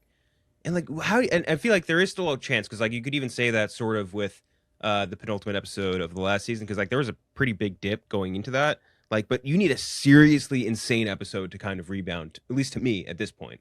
I'll be honest, I've never watched this show, never taken the dive or gotten involved with that. But the way you guys have been talking about it lately, this is now I kind of want to watch. You have this you now should. I want to watch. It's batshit enough that it's worth watching, because Exactly. first off, it is an easy watch. Like it's not like you have to go through like 10 seasons, but they do something. First off, the number one reason to watch this show, the number one reason, is the cover songs of popular music that they play. The needle drops are they've never played a regular song in this show. It's always a cover. There is a cover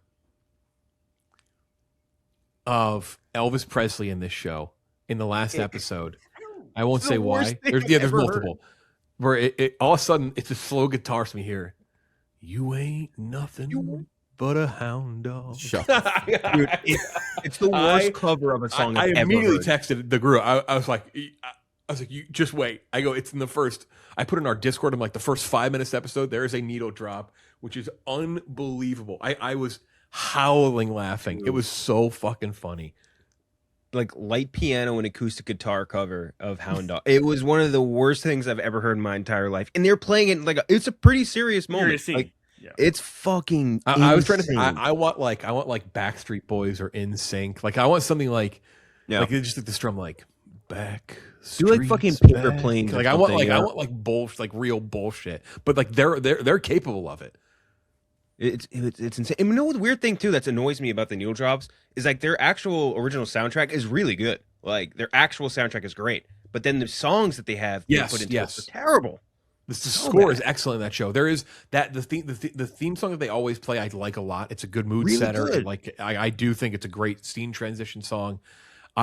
If they play like "Back in Time" by Huey Lewis and the News, like slowed down whenever they time travel, I'll give the show 100 out of 100. It's the best part, and it happens. This is not like a thing like it happens clockwork every single episode, and every episode ends with a cover for the most part of it's just unbelievable. It's the funniest thing I've ever seen in a show. It's so great. It's so weird. We gotta get you watching it, Gooch.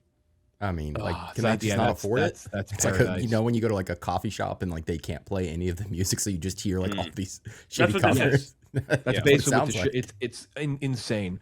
Memory of a Killer on Fox, still one of the big pile of shits I've ever seen in my life. If you're a Sopranos fan, just watch it.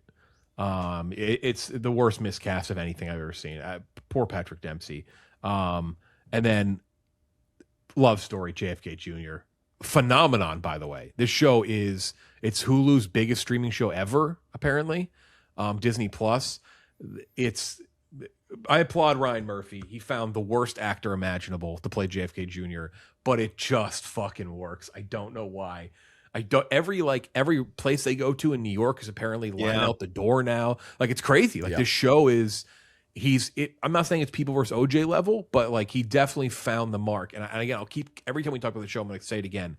What a whiff on the Monica Lewinsky, Bill Clinton show. Like talk about not knowing what type of show. Like someone must have gotten Ryan Murphy's ear finally been like, dude, you make trash. Just make trash.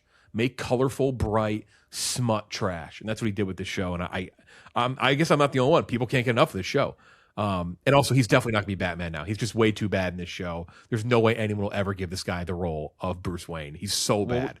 That's he's so Glenard. Bad. That's a lost cause already because that's Glenard's job. It's Glenard. To lose. But what I am actually very excited for, they showed some shots on the. Gets Glenarded.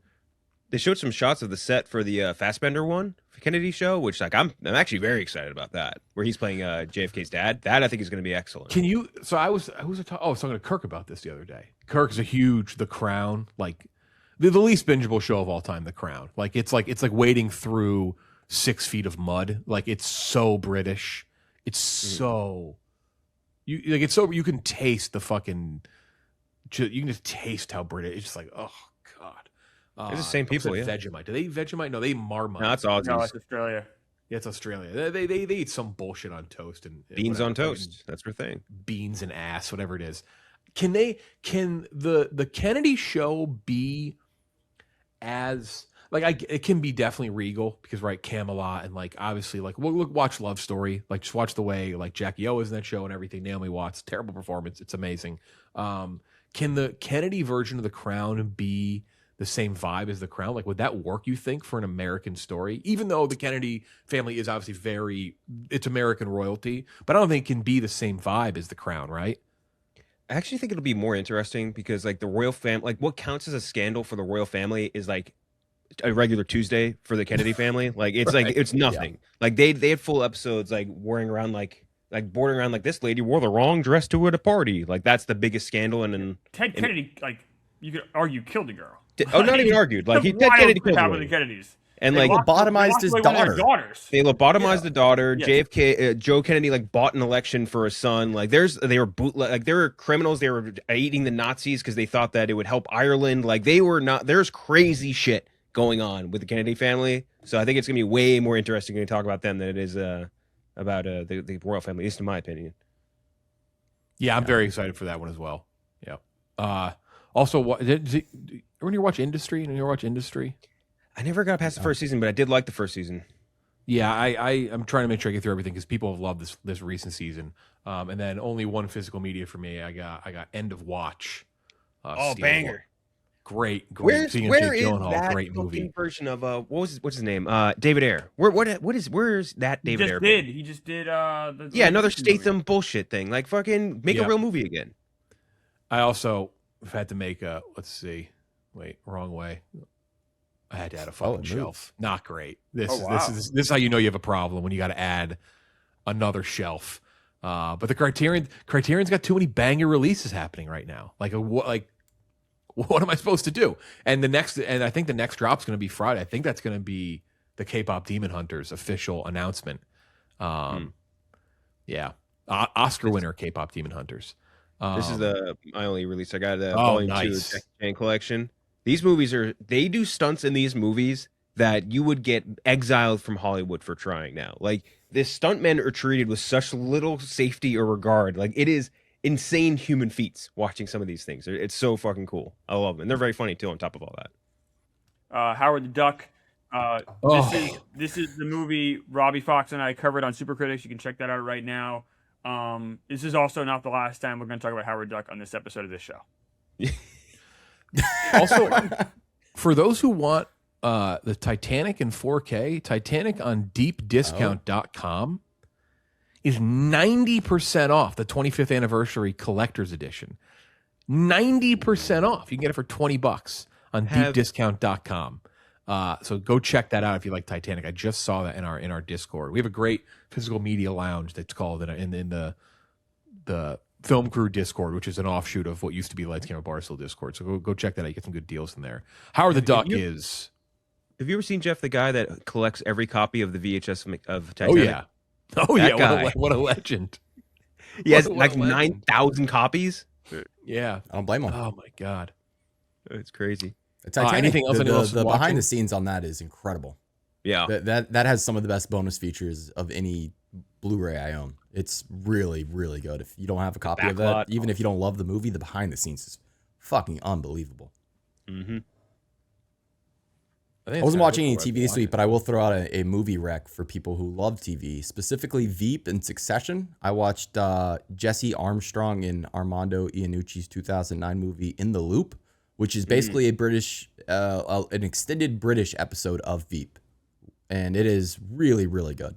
It's on Mubi right now, which is worth the ad. If at least a free trial, you can check it out. They don't have a lot of stuff, but I loved it. Really, really What's good. Gooch up to right now? By the way, speaking of him, that's a great poll. By the way, what has he been up to? Because I feel like I haven't heard him doing anything lately.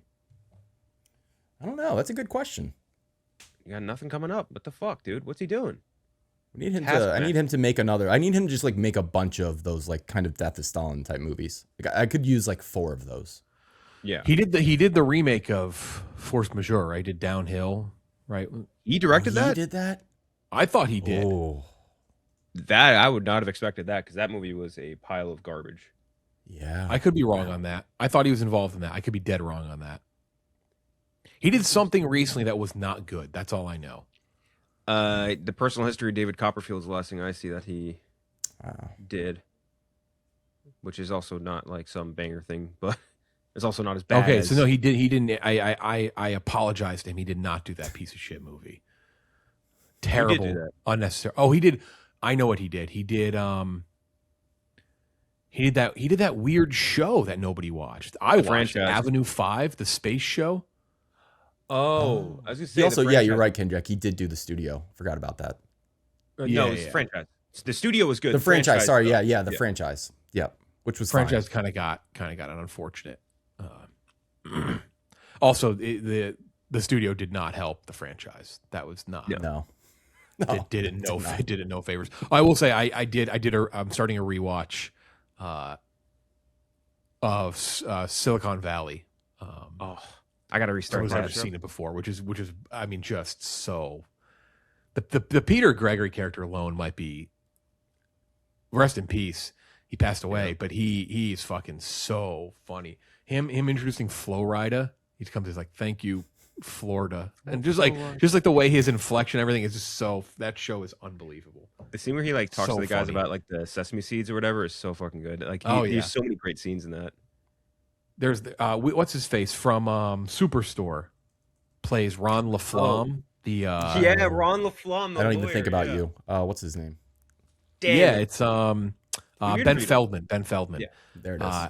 And Peter Gregory says he's like, I got an email from Ron LaFlamme, and just the way that show's got great names. Anyway, yeah, Silicon Valley, great show. Jin Yang. So in honor of the bride, we're doing top 10 what the fuck did I just watch movies. WTF did I just watch movies for the just want to be a little more PG-13. It goes Kenjac, Klemmer, Gooch, then myself, Gooch, Klemmer, Kenjac, then Klemmer and Gooch have the extra picks this week. So let's define this. Can you include movies that are good? Yeah, I think so. I think so. Yeah, I think this can be a mix of like, what the fuck did I just watch that was terrible, and also what the fuck did I just watch that was good, but I don't even know what I just saw. Right? I feel like it can be. This isn't the worst movies ever. This is just what the fuck did I just watch? Yeah. Okay, Kenjac, you have the first pick. I think with my first pick, this is one where I genuinely had that feeling and that sentiment, and it is in a negative light, though, and it was Dragon Ball Evolution. That is a movie I watched, and if you were a kid and you were watching Dragon Ball Z and you were like, wow, they're making a Dragon Ball Z movie, this is gonna be awesome. And that was, I know what you said doesn't have to be bad. This was one of the biggest piles of shit I've ever watched in my entire life. One of the truly worst and diabolically evil things ever put to screen. And what was that kid's name? Is it Chatwin, the kid? So you would know, I would assume you never seen this one, Klemmer, because it was... I don't know what the fuck you're talking about. Exactly. So do you remember the really annoying teen son from War of the Worlds? Mm-hmm. Yeah. They basically had him playing Goku, who's like the most beloved anime character of all time. And it was just a complete and utter dog shit. And I remember leaving that theater being very excited about it as a kid and just like, man, that was a humongous pile. So I would put that up there. And the feeling was just because like you didn't necessarily know what to expect, because at least in the West, you don't see live action anime adaptations. You see things that rip shit off like Aronofsky does, or like even like Nolan does, whatever. But you don't see a 1-to-1, and when you see it, you don't know what to expect. And man, I left that movie theater so fucking mad, and I got to put it up there. That was on my list. It's fucking terrible. It was real, because I can't believe it's gonna be like number one on this list. If you watched it, I think you would throw up. Like you would actually die, I think, if you watched it. It was so bad that people were making like, I can remember this vividly because I was so mad like you were, Kenjac, and there were like GoFundMes before GoFundMe, like to make a different movie from like YouTubers in early YouTube days. And they could make stuff with like $10,000 off of like donations that was better than this movie. So Like these early YouTubers could make a better quality film than what who made the movie? I can't even remember. I do not even The fucking know. DB Evolution was. It was so bad. So to give you some maybe like a little bit of clarity on this one, Klemmer, like the character Goku, like this was such a big character that when the guy that created Goku died, the cartel had a peace treaty in effect for a week. Like this is how they were mourning the guy that made this when he died all over the world. Like this is a humongous. This is how you big think this there'll be character- like people who like in this country who like follow this show? Are they going to be like, why the fuck is that number one on this list, or is that going to be like, oh, that makes sense? I think people No, make sense. I think men under the age of 35 or 40. Yeah. Okay. Yeah. Yeah, I mean, it was on Gooch's list as well. Okay. Yeah. Yeah, Another it's one, terrible. very similar One one of on the my worst list, I've ever too. seen in my life. It's a 2 out of 100 for me. I mean, it's a terrible, terrible movie. So fucking bad. Still pissed about it years later. Yeah, it's quite unbelievable. Next pick, Klemmer. Yeah, this isn't even a bad movie. This is actually a movie I slightly recommend. But I've never had an experience where I was more like, what just happened than when I saw Mother. Oh, great pick. That was just like, what was that? Like it Exclamation broke point, my brain. just like The Bride. Mother exclamation, lowercase mother exclamation point. Yes. I mean, I'm gonna say it. I mean, they rip a baby apart. Like it's what's happening, and then they eat it, and that's just one of many strange things happen in this movie. And this movie, I feel like is more in the vein of The Bride. Although this is better than The Bride, in my opinion. It's just weird as fuck. Nothing really makes sense, but it did give me a lot to think about, and I kind of appreciate Mother. But Mother is the weirdest experience I ever had in a movie theater. That is, by the way, I'm surprised we didn't bring that up. That is a good comp even for The Bride in a lot of different ways. Like just top of the world actors being thrown in this movie with like a pretty decent director, and just there's nothing happening. That really doesn't make sense. Yeah. But there you go, Mother. Yeah, that's a very good pick. I'd have my list. I should have been. Gooch, you have number 3. I mean, I think this list would be incomplete if we did not have The Room on it, which is like the low-hanging fruit, but it really is just it makes no sense. Everything is so unnatural. Every line delivery, every camera angle, every set, every narrative choice is so uncanny in a way that I cannot. It's one of those movies that it came out 97. It feels like it was made by AI. Like it really does. Yeah, and there is a quality to it that's just so out there, and it's been able to last for this long because of that. Like they made a movie that won Golden Globes about the production of the movie. It's so out there, and I have the copy right behind me. I respect it. I respect how absurd that movie is, but it makes no fucking sense. Like just everything that comes out of that man's mouth.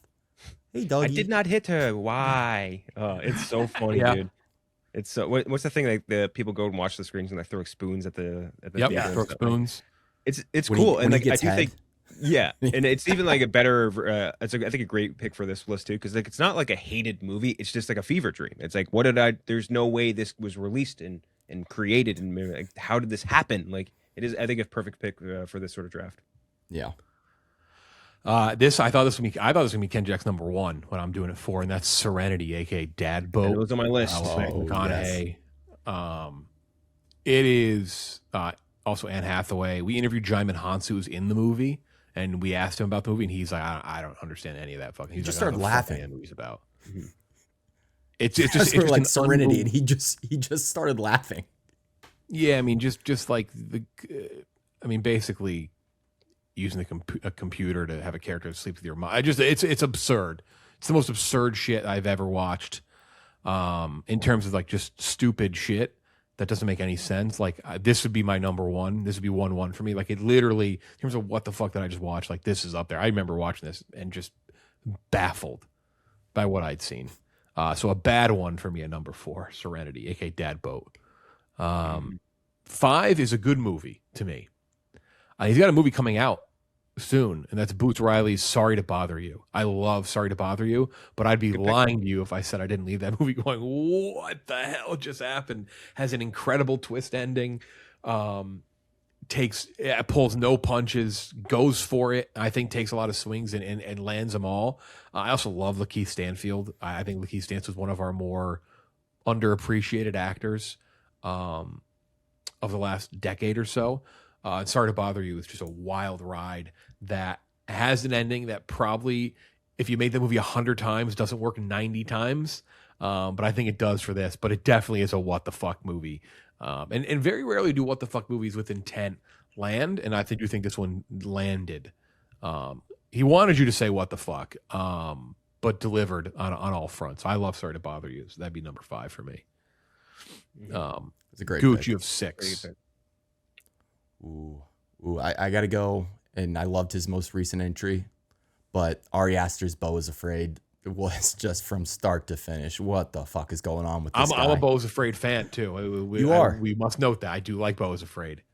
And I respect the people who do like are able to put their arms around it. I'm not one of those people, but I do respect the people who are like, this is great. Because it is. He is taking, like The Bride, like all these other movies, just massive swing. He got his paycheck and he took the biggest swing he possibly could, complete with a fucking penis monster, him having sex with a woman who looks like his mom who dies on top of him. Like there's so many things that happen in that movie that are just insane. The guy from Inglourious Bastards, like, eating paint. Just there's so many moments in that movie that I think in the theater was like, what the fuck? What the fuck is going on? But you know what though? Credit made me to laugh him. too.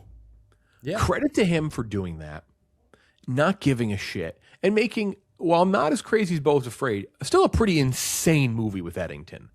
Like, Yeah. a pretty batshit movie. He also, I mean, Ari Aster is what a fucking treasure he is, because he'll do anything. Any type of movie, any genre. He swore, when you think he's going one way, he swerves the other way. I credit him for taking that swing and getting that money, and then coming back and also being like, yeah, I'm still going to make something fucking insane, something nutso. Yeah. That's what Eddington, especially the last 30 minutes of Eddington, is wild. So shout out to him. But Beau is Afraid is definitely, I mean, I love it, but it absolutely belongs on this list. Remember that kid who played the young version of Joaquin Phoenix, and he was like so uncanny, like his real face was just so uncanny valley that people thought it was like AI'd, like CGI'd Joaquin Phoenix. That kid was weird. What a fucking movie. Holy shit. All right. Next up on the list, Klemmer, 7. Yeah, I'm gonna go with the movie I saw in theaters. I was like 14. Natural Born Killers. Oh yeah, good pick.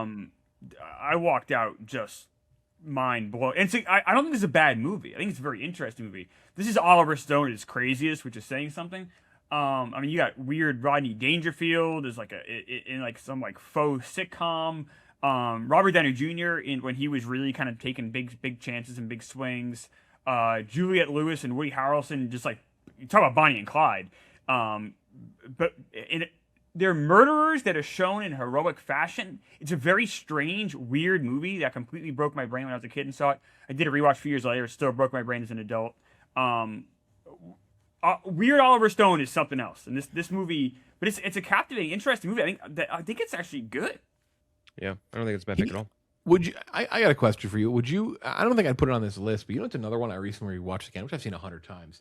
JFK's up there as a wild fucking movie as well. Another one that's JFK's like just the insane interweaving of the flashbacks and just different things, and some of the performances and the characters. What it is with JFK really is a wild fucking movie. Like, Tommy Lee Jones in that movie, it's just like, what is happening? What does he got coming up? I think the one thing with JFK is it just calls it's JFK, where it's like it makes it feel like if it was, I don't know. Every time I rewatch it, I'm like, I forget how fucking batshit this movie is. Movie's insane. Klemmer, Kenjac, you have number 8. Excuse me. He's got Oliver Stone has a show called Dolce Vita, which is coming up at the 50s in Rome. Coming up, I guess, or a TV series. I mean, his last movie was the Snowden movie, right? That was Yeah, a while ago. It's not a remake of the movie, is it? I don't think so. Or That'd I'm be not crazy. sure. We interviewed Oliver Stone over COVID. Remember that? And he liked us, which is crazy because he not to toot our own horn, but he actually he sent like a note. He was like, these guys are great. And I was like, oh, I thought he was gonna fucking hate us. Yeah, I think it's because we read his book and like asked him shit from his book, and he's like, oh, I thought people were just gonna bullshit me this whole time. But he was cool. He's one of the most important, if not the most important director from like 85 to like 94, 93. Like there was a gap in movie, like really interesting movie making, because it was so studio driven, and he really kind of took the reins and made some bonkers movies that are really interesting. Yeah. Really good interview. But okay, so for my pick, this one comes back from a period on Xbox 360. They had a feature on Netflix there, which I'm not sure if Jeff or Gooch you ever used, but you used to be able to watch it as like a party. Yep. One of the best things that Netflix had ever had, and they got rid of it for no reason. Like you basically get to watch movies with your friends on Netflix, and like you sit there and you talk over chat, and like it's like you're watching it together. It was an incredible feature. I still don't know why you can't do that anymore. But me and my friends were trying to find like, what's the weirdest movie we can watch? What's the most bizarre movie we can watch? And we picked one, and it is a movie that I know for a fact at least one other person here has seen, which is Gooch, because I made him watch it after he lost a bet with me. It's not going to resonate with either of you two, I don't think, and maybe anyone else, but it is a movie called I Am a Sex Addict, which is no, I've seen it. One of the fucking weirdest, bizarre, insane, self-made things I've ever seen, ever. It is. I think it's not bizarre. because you guys talked about it. Yeah, this guy is batshit crazy, talking about how he's addicted to prostitutes. He's like, I just can't stop fucking prostitutes, and it's a real life thing. He's talking about his real life. All he's doing is talking about how he's like, I need to have sex. I need to have sex. I need to find prostitutes and fuck prostitutes. And like he's doing these insane recreations of events in his life. And where like he's showing himself getting a blowjob. Do you remember that scene where he's sitting there going, Yeah. Oh! It's so fucking funny, dude. It is. It is also disgusting. By the way, you skipped over this part. He's disgusting looking. Like he is a freak. Look him up now too. It's only gotten worse. But it is one of the most insane things I've ever watched. And I remember me and my friends were just like hooting and hollering watching this the entire time over Netflix party chat, and just man, that was a time. And it might, again, probably not going to resonate with many people, but the people who have seen this, you will understand. It was fucking insane. Yeah, and like self-criminalizing. Also, like it's not a sex addict. He is a sex pest. Like he is disgusting pervert. And like admitting all of this. And like you said, recreating it.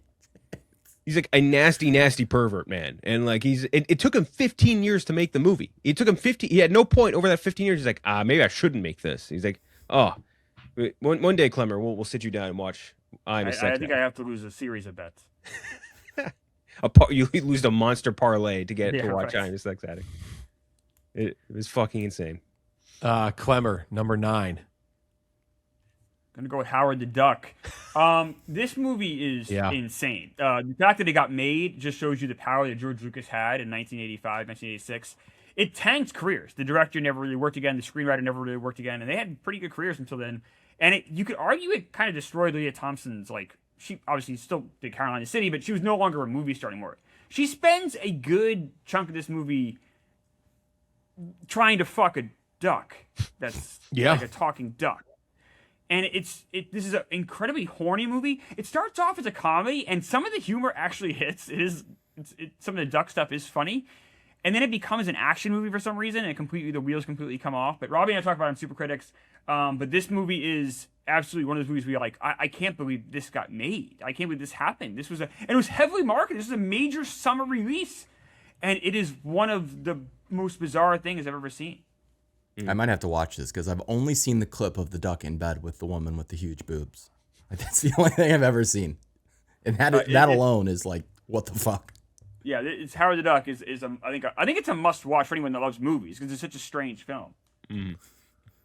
Very, very. It's hard to really describe until you watch it because it just simply doesn't work in any way, shape, and form. But it's weird. It's like creepy. It's very unsettling. Howard the Duck. This especially like the sex or boyfriend girlfriend stuff. Also, Tim Robbins, one of his first roles. So it's kind of a weird look at movie making in the mid '80s too. I think it's worth a watch. But it's horrible. I mean, it's bad. It's terrible. Man, but it was so really sick is. when he came through the portals. It's quite awful. A lot of didn't weird he? stuff Didn't he came come out through in the this era. portals? Wasn't that a thing for a moment? Because he showed up. He does. He's in the Marvel universe. He's in Guardians. He's part of the. He's That's very why we talked present about in Guardians. Super He's voiced by Seth Green. Yeah. Tim Robbins. Oh, Yeah, he's very much in it. Yeah, crazy movie. Last pick, Gooch. I'll end on a positive note on a movie that I think is fucking incredible, but an absolute what the fuck. I know Jeff has seen it. I think he owns it too, and I do too. But it's Dreams from Akira Kurosawa. Oh yeah, One of the most insane. what the fuck, in a good way, like a very good way. Visually, I think one of the most creative things ever put to film. Like unbelievable. Narratively, won't make a ton of sense to you unless you like really know Kurosawa, because it's kind of a deconstruction of his career and his interest. But even if you don't have that prior knowledge or prior experience with him, it's still worth the watch because it's so, visually like stunning. And it's split up into these like 8 chapters, so you get to do a different thing with like each chapter. Unbelievable, but an absolute what the fuck is this? Didn't Spielberg and Lucas got it made, right? Yep. Yeah. They were like, I think Kurosawa couldn't find funding for it, and like, because they're obviously Spielberg. Scorsese. Yeah, he's and in it. He plays Van Gogh in it. Yeah, he plays. Scorsese Van Gogh alone is like, you're just like, what on earth? You're like, what the fuck? Yeah, that's cool. I think that's really cool. The whole like them helping him get it made, because he did influence obviously their art so much. So very cool. That's a good pick. There's 2 I didn't have on here. One I thought Kenjac was going to pick, Romeo plus Juliet. I knew what I was watching. I didn't have to ask what the fuck I was watching. I knew exactly what I was watching. It's a fucking turd out of a butt. That's what that was. That's all right. You've never been more wrong about anything in your life. The movie's unbelievable. It's a masterclass. It's a work of art. I'd put movie Elvis 43 ahead of that, though is another one I had on my list. Movie 43 still baffles me to this day. It's a movie that when I shit on it, sometimes people be like, "You're just a dummy. You don't get it." I'm like, "All right, fair. maybe you're right. Maybe you're right." What? What's not to get? Yeah, it's the most obvious movie of all time, I think. Some people think it's smarter than I don't know. There's a lot of it's like smart, famous people involved too. I don't know. That one's not for me. It's crazy. Mm-hmm. I would have gone with I would have had Ed if I had another pick. Ooh. That's the Matt LeBlanc monkey on a minor league baseball team movie. I had The Happening on here, where Mark Wahlberg fights the wind, and then Leonard Part 6, which has Bill Cosby as sort of a superhero / James Bond character. What? Yeah, Leonard Part 6. The Happening alone is a good pick.